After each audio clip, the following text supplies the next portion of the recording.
立法會當時休會1個月啦，咁我都好難得啊，因為去咗2個地方係我從來未去過嘅。人大去咗新疆考察，跟住之後咧就係帶咗香港嘅足球員去西藏，2個地方都俾我好大嘅驚喜。即係其實我哋而家要旅遊，其實都係要尋找翻呢個地方嘅意義，同埋佢哋當地嘅故事係更加緊要。有好多政策嘅支持啦，咁但係我覺得創意係無限，而我哋文藝界係願意參與。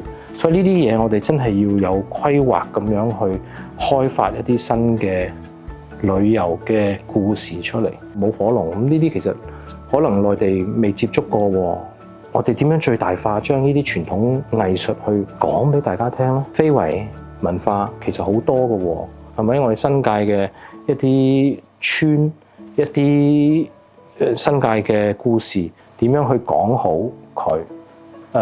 吸引更多朋友嚟到香港。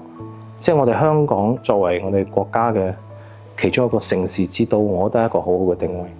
係咪高端城市咧？高端文化呢啲係咪我哋要多啲去鑽研去諗咧？